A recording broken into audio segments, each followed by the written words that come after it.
నమస్తే, welcome to Telugu రాజ్యం. నేను మీరామ్. రాయలసీమ ప్రాంతానికి సంబంధించి స్థానిక ఎమ్మెల్యేలుగా ఉన్నటువంటి 25 మంది కూటమి సభ్యులకు సంబంధించి అవిశ్వాసం పార్టీ నుంచి వ్యక్తం అవుతున్నట్టుగా ప్రధానంగా వార్తలు వస్తున్నాయి. వీళ్ళందరికీ కూడా చంద్రబాబు గారు చివాట్లు పెట్టినట్టుగా ప్రధానంగా వార్తలు వస్తున్నాయి. ఓవరాల్గా అంశం గురించి మనతో మాట్లాడడానికి ప్రముఖ పొలిటికల్ అనలిస్ట్ కేఎస్ ప్రసాద్ గారు ఉన్నారు. ఆయనతో చర్చిద్దాం. సార్ నమస్తే. సార్ నమస్తే అండి. ఇంత అవిశ్వాసం వ్యక్తపడడానికి ప్రజల్లో అవనివ్వండి, అటు పార్టీ నుంచి చివాకులు రావడానికి గల కారణాలు ఏంటి ప్రధానంగా రాయలసీమలో? అంటే హ్యూజ్ ఎక్స్పెక్టేషన్స్తో గవర్నమెంట్ ఫామ్ చేశారండి.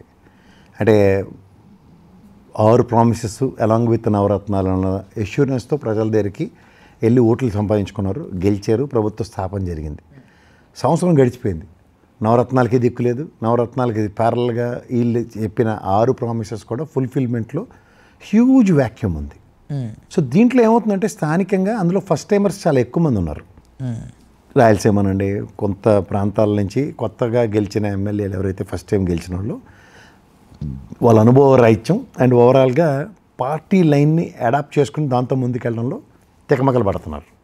అంచేత తీవ్రంగా పార్టీ నుంచి బొంబార్డింగ్ జరుగుతుంది వీళ్ళకి. దానికి తోడు ఏంటంటే ఒక డైరెక్షన్ అన్నది ఉంటుంది, గౌరవ ముఖ్యమంత్రి గారి డైరెక్షన్ ఒకటి, ఇంకో కేబినెట్ హోదా మంత్రి బంధాలు బంధుత్వాలు అన్న దాంట్లో ఒక డైరెక్షన్ నడుస్తుంది. 2 డైరెక్షన్ అంటే శల్య సారథ్యమే కదా. శల్య సారథ్యంలో లాస్ట్కి జరిగే డ్యామేజ్ ఎలా ఉంటుంది? అది ఎక్కువగా ఫస్ట్ టైమర్స్ చంద్రబాబు గారి నుంచి బొంబార్డింగ్ తీసుకుంటున్నారు. ఆ ఫ్రిక్షన్లో ఏమవుతుందంటే ఎవడు ఫ్రస్ట్రేషన్ వీళ్ళు ఫ్రస్ట్రేషన్ తీర్చుకోలేని స్థితి, ఆయన ఫ్రస్ట్రేట్ అయ్యి ఆయన తోలు తీసేసే ఛాన్స్ వస్తున్నాయి వాళ్ళకి.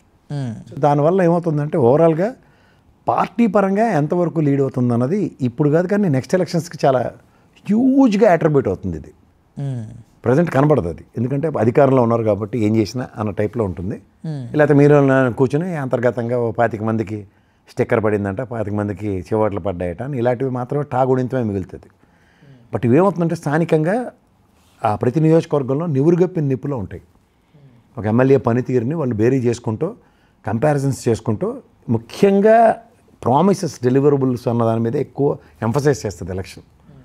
ఈ బిలో పవర్టీ వాళ్ళకి what sort of damage they have facing అన్నది లాస్ట్ 1 year 1 month నుంచి చవి చూశారు. సో ఫైనాన్షియల్ ఎబిలిటీ ఒకటి ఆ సైకిల్ ఆగిపోయింది. ఆ సైకిల్ ఎప్పుడైతే ఆగిపోతుందో ఆ తీవ్రత, ఇప్పుడు నీ దగ్గర డబ్బులు లేవనుకోండి, అందరి మీద ఎలా చికాగ్గా మాడతారు మీరు? అదే డబ్బులోనే అనుకోండి, ఒక కాన్ఫిడెన్స్ లెవెల్తో మాడుతూ ఉంటారు. ఇవాళ ప్రజలు కాన్ఫిడెన్స్ కోల్పోయి ఉన్న పరిస్థితి. అయితే ప్రతి దగ్గర ఫ్రస్ట్రేషనే ఉంది. ఆ ఫ్రస్ట్రేషన్ ఏమవుతుంది? అగానీ కింద మారుతుంది. అంతే సార్. ఇప్పుడు రైట్, గవర్నమెంట్కి అంటే ప్రజల దృష్టి గవర్నమెంట్ అంటే డెవలప్మెంట్ చేస్తుందని విసులుబాటుతో వదిలేస్తారా, లేకపోతే మాకు రావాల్సింది మాకు ఎందుకు ఇవ్వలేదని ప్రశ్న మీదే ఉంటుంది? రెండు కనపడాలి కదా. అట్లీస్ట్ ఇప్పుడు మీ నాన్నగారు నీకు సైకిల్ కొంటున్నారు ఉదాహరణకి, ఆయన 1 month కంటిన్యూస్గా ఆఫీస్కి వెళ్ళడం మీకు కనబడింది అనుకో, ఒక ఎక్స్పెక్టేషన్ ఉంటుంది 30వ తారీఖున నాకు సైకిల్ కొంటారని. ఇప్పుడు మీ నాన్నగారే నాకు ఆరోగ్యం బాగోలేదని మెడికల్ లీవ్లో ఇంట్లో ఉన్నారనుకో, నీకు ఎక్స్పెక్టేషన్స్ పెరుగుతాయా? పెరగవు కదా. అట్లా మీరు అన్నట్టు అభివృద్ధి అనేది కళ్ళ ముందు కనబడుతుంది అనుకోండి వాళ్ళకి. పునరైళ్ళు మనకి ఇవ్వకపోయినా మన నియోజకవర్గ సమస్య రోడ్డు అయితే ఇలా వేసేసారు, లేకపోతే మనకి ఒక బ్రిడ్జ్ ఇక్కడ కనెక్టివిటీ ఉంది కలబట్టు మీద, అది పని అవుతుంది కదా. కొంచెం ప్రభుత్వానికి ఇబ్బంది ఉండొచ్చులే, మన పని 4 రోజుల కన్నా మన నియోజకవర్గం మన ఊరు బాగుపడుతుంది, అది కనబడుతుంది అనుకోండి వాళ్ళకి. అప్పుడు ఎమ్మెల్యే మీద నెగిటివిటీ కనబడదు. మీరు అన్నట్టు సంక్షేమం అవతల ఇస్తానన్నది ఇవ్వక అభివృద్ధి కళ్ళ ముందు కనబడిపోయేసరికి ఏమవుతుంది? ప్రజలకి సిరెత్తుకు వస్తుంటుంది. నేను కామ్ డౌన్ చేసే వ్యూహం లేదంటారా? ప్రజెంట్ అయితే ఏం లేదు. ఇప్పుడు నీకు ఎకనామిక్ సిచ్యువేషన్స్ ఎట్లా ఉంటాయంటే, నెలంతా పనిచేస్తే నీకు జీతం వస్తుంది, దాంతో నువ్వు ఏదైనా చేయొచ్చు. అరే ఈ నెల కాకపోయినా నేను వచ్చే నెల ఈ చెప్పులు కుట్టించుకుందాంలే, వచ్చే నెల కొత్తది కొనుక్కుందాం అన్న అష్యూరెన్స్ ఉంటుంది, అవునా కదా. కానీ నీకు నెలంతా ఉద్యోగం లేదనుకో, ఏ కొత్త చెప్పులు మాట దేవుడు కుట్టించుకోవడానికి కూడా డబ్బులు లేని పరిస్థితి ఉంటే, అట్లా నీకు ప్రజలు కూడా గమనిస్తుంది ఏంటంటే ఈ అభివృద్ధి అన్నది వీళ్ళు చెప్పారు, సంక్షేమం కూడా వీళ్ళే చెప్పారు. నేనైతే అభివృద్ధి సంక్షేమం రెండు చక్రాల మీద నడిపిస్తాను. వీళ్ళు చెప్పిన ఫాల్స్ ఇల్యూషన్స్ అన్నీ ఏంటి? గత ప్రభుత్వం అంతా అభివృద్ధి చేయడం మనిషి ఓన్లీ సంక్షేమం చేసింది అన్నారు. ప్రజలు కాసేపు ఆలోచించారు. ఎందుకంటే సచివాలయం 2200 మంది ఉన్న ప్రజలకి సచివాలయం ఉంది. ఆ ఊర్లో ఒకటే ఉంది కదా సచివాలయం, అంటే చదువుకోలేదు కదా చాలామంది. 2200 మందికి సచివాలయం అంటే నాకేటి ఉంది అన్నది ఆలోచించే వాళ్ళు ఉంటారు కదా. సంక్షేమం రాని వాళ్ళు కూడా ఆలోచించే వాళ్ళు ఉంటారు కదా. సో వాళ్ళతో ఎలక్షన్ గేమింగ్ నడిచింది. ఇప్పుడు వచ్చేసరికి ఏమైంది? ఎక్కడిదక్కడ స్టాండ్ స్టిల్ కనబడుతుంటే ఏం చేస్తారు? ఆ కాన్సిక్వెన్సెస్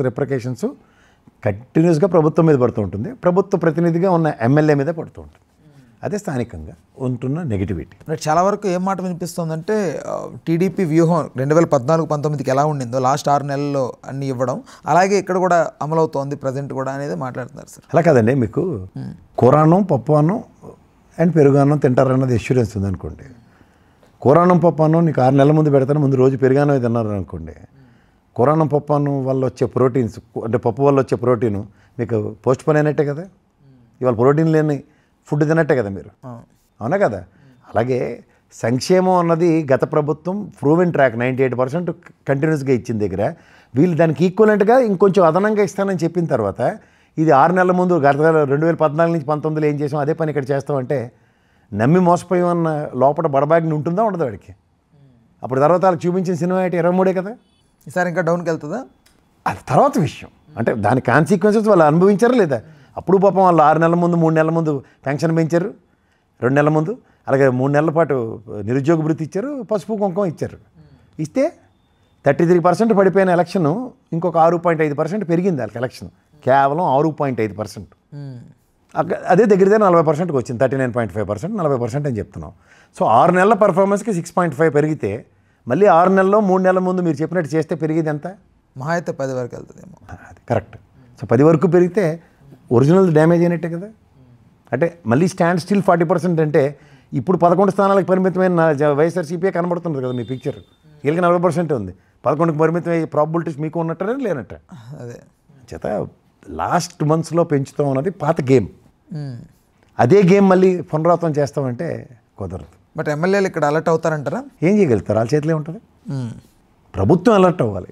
ప్రభుత్వం కార్యాచరణ ఈ సంవత్సరం నుంచి ఎగ్జిక్యూషన్ ఫ్రంట్లో వెళ్తే ఛాన్సెస్ కొంచెం లిమిటేజ్ అవుతాయి. అది లేదనుకోండి అన్ని దగ్గర నెగిటివే ఉంది. కొన్ని సర్వేలు అయితే చాలా క్లియర్గా 65 క్వశ్చనర్స్ ఉన్నాయి. దాంట్లో ప్రభుత్వ పనితీరు మీద ప్రతి దాంట్లోనూ దేంట్లో కూడా వాళ్ళకి పాజిటివ్ లేదు. దేంట్లో కూడా 35 మార్కులు 40 మార్కులు వచ్చిన ఉదంతాలే లేవు. అండ్ మిస్టేక్ ఎక్కడ ఉంది సార్, ఎవరిలో ఉంది అంటే చంద్రబాబు గారా లోకేష్? చంద్రబాబు నాయుడు గారు ఒరిజినల్ పద్ధతిలో చేస్తే ఈరోజు ఆంధ్రప్రదేశ్ రాష్ట్రం ఎక్కడో ఉండుందును. ఆయనలాగా చేస్తే ఆయనలే చేయలేకపోతున్నారు. ఎందుకు చేయలేకపోతున్నారు, ఆయన పాపంతకాలు ఏటో బుర్ర పెక్కున్న వాడికి అర్థం కావట్లేదు. సో చేయట్లేదంటే ఆయనకు సంబంధించి చేయలేకపోతున్నారంటే ఎందువలనో రీజన్స్ అయి ఉండాలి. What the reasons? కూటమి బీజేపీ ఒకటి, పక్కలో బల్యం ఒకటి, రెండును. కూటమి బీజేపీ అసలు కాలు చేయి ఆడనివ్వట్లేదు ఆయనకి. అదర్వైజ్ ఆయన ఈ ఫెడరల్ సిస్టంలో ఆయన చేసి విన్యాసాలు అసలు యూ కాంట్ ఈవెన్ ప్రిడిక్ట్. దబ్బిబ్బైపోతున్నారు. దబ్బిబ్బైపోవడం కాదు, ఏం చేయాలో అర్థం కాని పరిస్థితిలో వాళ్ళు పెట్టారు ఆయన్ని. దగ్గర 184,000 కోట్లు అప్పు చేశారండి. డబ్బులుండి ఏమవుతుందో తెలియని పరిస్థితి చంద్రబాబు నాయుడు గారికి చూస్తుంటే నాకు ఆశ్చర్యంగా ఉంది. డబ్బులు లేనప్పుడు ఆయన ఎంత వాణిజ్య క్రియేట్ చేసిన వ్యక్తి. అట్లాగే చెప్తున్నాం కదా, original functioning of Chandrababu Naidu గారు కనబడినప్పుడు కనబడిన చంద్రబాబు నాయుడు గారి కింద గవర్నమెంట్ ఎగ్జిక్యూట్ అవుతుంది. కనబడిన చంద్రబాబు నాయుడు అంటే కనిపించే చంద్రబాబు నాయుడు గారి వల్లనే అద్భుతాలు జరుగుతాయి. ఆయన షాడో ముఖ్యమంత్రిగా అభివర్ణించబడితే ఇంపాసిబుల్. పూర్వ వైభవం రాదంటారా ఆంధ్రప్రదేశ్కి? ఆయన షాడో ముఖ్యమంత్రి కాదని ఆయన జూలు విధిలించి ఆయన పని చేస్తే అప్పుడు కథ వేరు. రాష్ట్ర విభజన తర్వాత ఆంధ్ర ప్రజలకు కలగా మిగిలిపోయింది సార్ అమరావతి కానీ, లేకపోతే రాష్ట్ర డెవలప్ అయ్యి ఒక క్యాపిటల్ ఉండడం అనేది. బట్ దీనికి ఎక్కడ కూడా అసలు పడడం లేదు. అంటే ఇప్పుడు ఒకటి తెలుసండి, ఇక్కడ నిప్పులు ఇందులో చేపెడితే కాలుతుంది అన్నది నాకన్నా ముందు మా నాన్నగారికి తెలుసు. ఆయన చెప్తూ ఉంటాడు నిప్పులు చేపెట్టకరా అని. అలా చంద్రబాబు గారికి తెలిసి నిప్పుల్లో ఆయనే చేపెడితే మనం ఏం చేస్తాం? ఇప్పుడు చంద్రబాబు గారికి బీజేపీ గురించి తెలియకపోతే, నరేంద్ర మోడీ గురించి తెలియకపోతే, గతంలో 14 నుంచి 19 దాకా ఏం జరిగిందో తెలియకపోతే, లేదా 19 నుంచి 24 దాకా ఏం జరిగిందో తెలియకపోతే, అప్పుడు ఆయనకి అన్నీ తెలిసి ఆయనే నిప్పుల్లో చేపెడితే మన అందరికీ చెప్పేవాడు ఆయన నిప్పుల్లో చేపెట్టకండి అని. ఆయన నిప్పుల్లో చేపెడితే మనం ఏం చేస్తాం? అది వాళ్ళ రాష్ట్ర పరిస్థితి. Right sir. Okay. Hello, Telugu రాజ్యం ఛానల్ చూస్తున్నారా? సామాజిక రాజకీయ జీవన చిత్రణే తెలుగు రాజ్యం. అతిశయోక్తులు అసత్యాలు ఉండవు. రాజకీయ కోణం కాదు, ప్రజా కోణమే కొలబద్ద. తెలుగు రాజ్యం వీక్షణ మీ ఉత్తమ అభిరుచికి నిదర్శనం.